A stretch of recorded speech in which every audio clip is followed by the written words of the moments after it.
नमस्कार दोस्तों, मैं हूं रवि कुमार और आप देख रहे हैं रेलवे डिपार्टमेंटल यूट्यूब चैनल। हम लोग देख रहे हैं G&S से संकलित वस्तुनिष्ठ प्रश्न। हम लोग 100 तक के क्वेश्चन को देख चुके थे और यदि आपने नहीं देखा है तो उसे जाकर के अवश्य देखें। उससे के आगे के प्रश्न को आज देखते हैं। तो पहला प्रश्न है, डिस्टेंस सिग्नल की न्यूनतम दृश्यता दूरी कितनी होती है? तो डिस्टेंस सिग्नल की न्यूनतम दृश्यता दूरी 400 मीटर होता है। अगला प्रश्न है, इनर डिस्टेंस की न्यूनतम दृश्यता दूरी कितनी होती है? तो इसका सही उत्तर है 200 मीटर। अगला प्रश्न है, जी बोर्ड लगा गेट सिग्नल ऑन स्थिति में होने पर लोको पायलट दिन में 1 मिनट तथा रात में कितने मिनट रुकने के पश्चात पार कर सकता है? तो इसका आंसर है 2 मिनट, यानी दिन में 1 मिनट और रात में 2 मिनट रुकेगा। अगला प्रश्न है, डबल डिस्टेंस क्षेत्र में प्रथम रोक सिग्नल के संकेत की जानकारी लोको पायलट को कितनी दूरी पहले मिलती है? तो इसका सही उत्तर है 2400 मीटर पहले। अगला प्रश्न है, AMACLS व्यवस्था में बी क्लास स्टेशन पर सभी सिग्नल बुझे होने पर लाइन क्लियर देने की शर्त क्या है?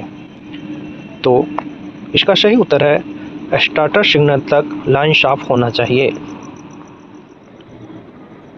अगला प्रश्न है, यदि लोको पायलट किसी खंड में 6 माह से अधिक अवधि तक कार्य न करे तो उस खंड की रोड लर्निंग ट्रिपों की संख्या दिन में एवं रात में कितनी होती है?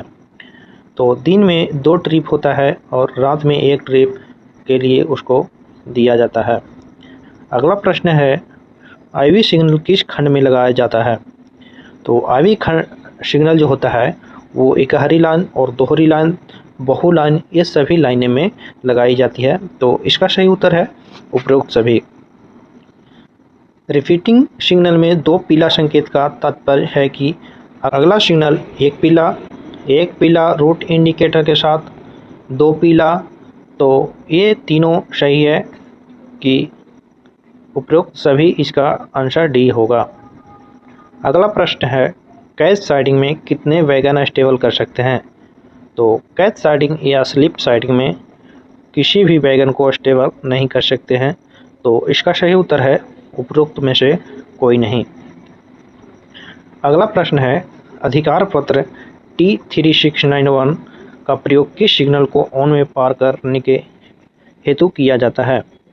तो T3691 प्रथम रोक सिग्नल को ऑन में पार करने के लिए दिया जाता है।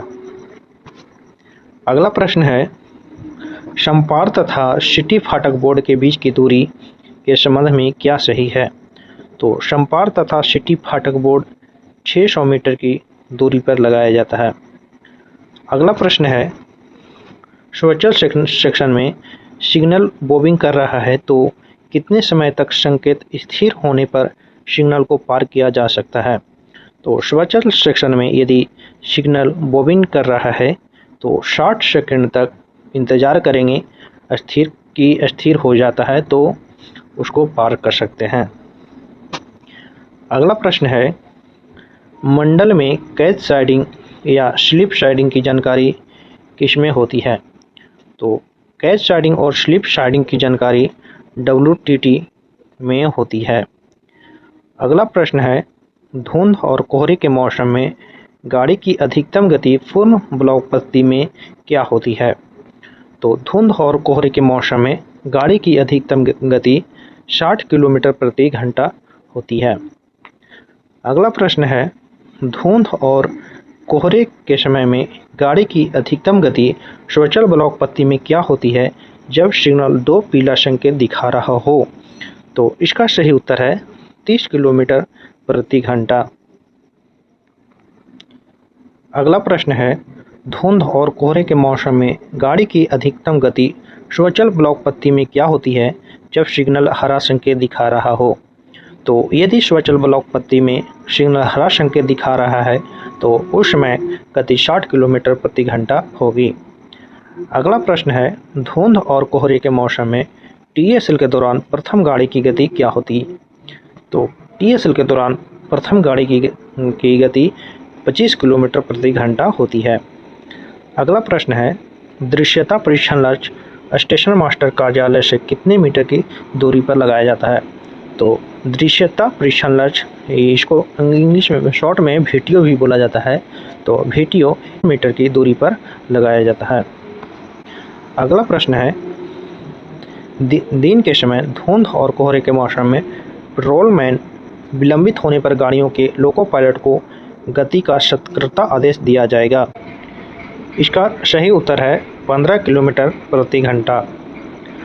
अगला प्रश्न है, धुंध और कोहरे के मौसम में नन इंटरलॉक समूह कांटों से गुजरते समय मालगाड़ी की अधिकतम गति क्या होगी जब कांटों पर सक्षम कर्मचारी ऑल राइट बताने के लिए नहीं है?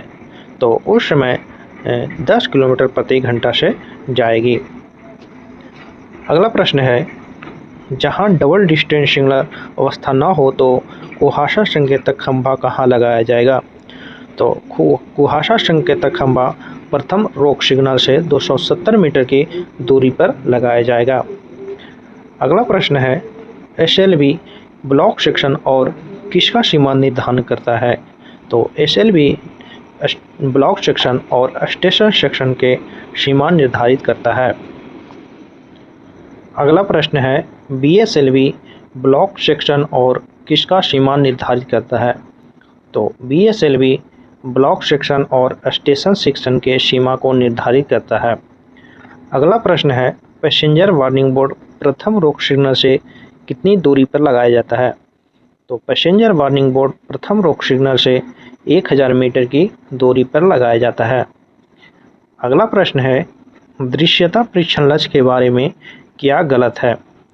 तो ये किसी सिग्नल को वीटीओ के रूप में निर्धारित किया जा सकता है, ये सही बात है। आगे है, काली तिरछी पट्टी होती है, ये भी सही है।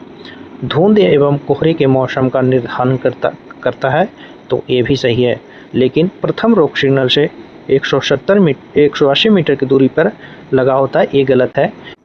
अगला प्रश्न है, कुहासा संकेतक खंभा के बारे में क्या गलत है? तो कुहासा संकेतक खंभा जो होता है आयताकार खंभा होता है जिस पर सफ़ेद काली तिरछी पट्टी होती है और यह प्रथम रोक सिग्नल से 270 मीटर की दूरी पर लगा होता है। तो और यह धुंध और कोहरे के मौसम का निर्धारण करता है, एक गलत लिखा हुआ है, ये वीटीओ का काम है मौसम का निर्धारण करना। तो इसका सही उत्तर है डी, धुंध और कोहरे का मौसम का निर्धारण ये नहीं करता है। अगला प्रश्न है, डी क्लास स्टेशन बोर्ड के बारे में क्या गलत है? तो सफ़ेद बोर्ड पर काला गोल, ये सही है। डी क्लास स्टेशन से 500 मीटर पहले लगा होता है, ये भी सही है। लोको पायलट रुक कर लंबी सीटी बजाएगा, तो ये गलत लिखा हुआ है। अगला प्रश्न है, गुड्स वार्निंग बोर्ड के बारे में क्या गलत है? तो गुड्स वार्निंग बोर्ड आयताकार बोर्ड पर समांतर 2 पट्टियां तथा बीच में पीली गोल चक्री होता है और प्रथम रोक सिग्नल से 1400 मीटर पहले होता है और डबल डिस्टेंस व्यवस्था में लगाने की आवश्यकता नहीं है। इसमें गलत दिया हुआ है कि आयताकार बोर्ड पर काली पीली तिरछी पट्टी होती है, ये गलत लिखा हुआ है। अगला प्रश्न है, advance approach warning system board के बारे में क्या गलत है? तो advance approach warning system board जो होता है, तो जहां गाड़ियों की गति 120 किलोमीटर प्रति घंटा से अधिक हो वहां लगाया जाता है, तो ये सही है। और वृत्ताकार बोर्ड पर काली पीली तिरछी पट्टियां होती है, ये भी सही है। प्रथम रोक सिग्नल से 1800 मीटर पहले होता है, ये भी सही है, लेकिन स्वचालित सिग्नल व्यवस्था में लगाया जाता है, ये गलत दिया हुआ है। शंटिंग लिमिट बोर्ड के बारे में क्या गलत है? तो इसमें आयताकार पीले बोर्ड पर काले रंग का क्रॉस होता है, ये सही है। इकहरी लाइन के बी क्लास स्टेशन पर लगाया जाता है, ये भी सही है। MACLS में इकहरी लाइन पर प्रथम रोक सिग्नल से 180 मीटर पर लगाया जाता है, ये भी सही है। लेकिन दोहरी लाइन के बी क्लास स्टेशन पर लगाया जाता है, ये गलत है। तो एसएलवी जो होता है वो एक हरी लाइन में ही लगाया जाता है और दोहरी लाइन में बीएसएलवी। अगला प्रश्न है, बीएसएलवी बोर्ड के बारे में क्या गलत है? तो दिया है आयताकार पीले बोर्ड पर काले रंग का क्रॉस होता है, ये सही है। और एमएससीएलएस में दोहरी लाइन पर प्रथम रोक सिग्नल से 180 मीटर पर होता है, ये भी सही है। और दोहरी लाइन के बी क्लास स्टेशन पर लगाया जाता है, ये भी सही है। लेकिन इकहरी लाइन के बी क्लास स्टेशन पर लगाया जाता है, ये गलत है। इकहरी लाइन के बी क्लास स्टेशन पर एसएलवी लगाया जाता है। अगला प्रश्न है, डब्ल्यूएल बोर्ड के बारे में क्या गलत है? तो यह वर्गाकार पीले बोर्ड पर सी अल्फा या WL लिखा होता है, ये सही है। यह गेट से 600 मीटर की दूरी पर लगाया जाता है, यह भी सही है। लोको पायलट रुक कर लंबी सीटी बजाएगा, ये भी सही है। लेकिन गेट रोक सिग्नल से 600 मीटर की दूरी पर लगाया जाता है, यह गलत है। अगला प्रश्न है, मंडल में IBS की जानकारी कहाँ होता है? तो मंडल में IBS की जानकारी संचालन समय सारणी यानी WTT में होता है। अगला प्रश्न है, थ्रू जाते समय स्टेशन मास्टर का खतरा हाथ सिग्नल देखने पर लोको पायलट तुरंत क्या करेगा? तो लोको पायलट गाड़ी को तुरंत रोक देगा। अगला प्रश्न है, मानक द्वितीय R इंटरलॉकिंग के स्टेशन से गाड़ी थ्रू जाते समय अधिकतम गति क्या होगी? तो इसका सही उत्तर है 110 किलोमीटर प्रति घंटा, यानी कि स्टैंडर्ड 2 में गति 110 किलोमीटर प्रति घंटा होती है। अगला प्रश्न है, मानक फर्स्ट R इंटरलॉकिंग के स्टेशन से गाड़ी थ्रू जाते समय अधिकतम गति क्या होगी? तो अधिकतम गति मीटर प्रति घंटा होगा। अगला प्रश्न है, गाड़ी स्टेशन पर रुकी हुई गाड़ी के लिए प्रस्थान सिग्नल ऑफ करने के पश्चात यदि उसे किसी अन्य गाड़ी को प्राथमिकता देने हेतु हॉर्न करना हो तो रूट बदलने से पहले स्टेशन मास्टर लोको पायलट को किस तरह से जानकारी देगा? तो इसका सही उत्तर है संचार के सुरक्षित साधनों के द्वारा जानकारी देगा। अगला प्रश्न है, स्टेशन के सिग्नल बूझे होने पर लाइन क्लियर देने के लिए बी क्लास स्टेशन को किस क्लास का स्टेशन माना जाएगा? तो स्टेशन के सिग्नल बूझे होने पर यदि लाइन क्लियर देना है तो वो उसे ए क्लास स्टेशन समझा जाएगा। अगला प्रश्न है, VTO का उल्लेख कहाँ मिलता है या तो कहाँ होता है? तो VTO का उल्लेख SWR में यानी स्टेशन संचालन नियम में होता है। अगला प्रश्न है, गाड़ी कर्मी द्वारा स्टेशन कर्मी के साथ हाथ सिग्नलों का आदान प्रदान कहाँ तक किया जाता है? तो गाड़ी कर्मी के द्वारा स्टेशन कर्मी के साथ हाथ सिग्नलों का आदान प्रदान एडवांस स्टार्टर तक किया जाता है। अगला प्रश्न है, धुंध और कोहरे के मौसम में नन इंटरलॉक स्टेशनों के बाहत्तम समूह कांटों से गुजरते समय यात्री गाड़ी की अधिकतम गति क्या होगी जब कांटों पर सक्षम रेल कर्मचारी ऑल राइट बता रहा है? तो यदि ऑल राइट बता रहा है तो उसमें गाड़ी की गति 15 किलोमीटर प्रति घंटा होगी। अगला प्रश्न है, इंजन का सीटी खराब होने पर धुंध और कोहरे के मौसम में दिन के समय ऑटोमेटिक सिग्नलिंग के क्षेत्र में हरे सिग्नल पर गाड़ी की अधिकतम गति क्या होगी? तो ऑटोमेटिक सिग्नलिंग क्षेत्र में यदि इंजन का सीटी खराब हो गया है और धुंध कोहरे के मौसम है तो दिन के समय 10 किलोमीटर प्रति घंटा से गाड़ी चलेगी। अगला प्रश्न है, धुंध और कोहरे के मौसम में पूर्ण ब्लॉक पत्ती में बी क्लास ओडिसी की अधिकतम गति क्या होगी? तो बी क्लास ओडिसी की अधिकतम गति 40 किलोमीटर प्रति घंटा होगी। अगला प्रश्न है, नन इंटरलॉक स्टेशनों के बाहत्तम समूह कांटों पर गुजरते समय धुंध और कोहरे के मौसम में जब सक्षम रेल कर्मचारी सब ठीक है हाथ सिग्नल नहीं बता रहा है तो यात्री गाड़ी की अधिकतम गति क्या होगी?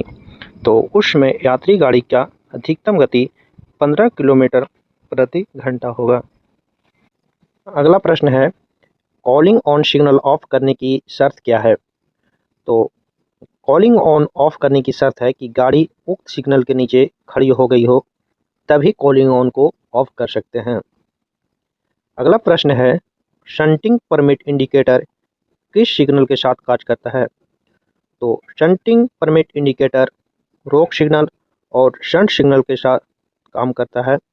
तो इसका सही उत्तर है ए और बी दोनों।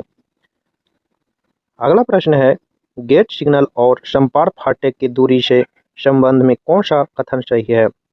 तो गेट सिग्नल और संपार फाटक के दूरी के संबंध में इनमें से कोई सही नहीं है, तो इसका आंसर डी है। अगला प्रश्न है, इनमें से कौन सिग्नल साइटिंग कमेटी का सदस्य होता है?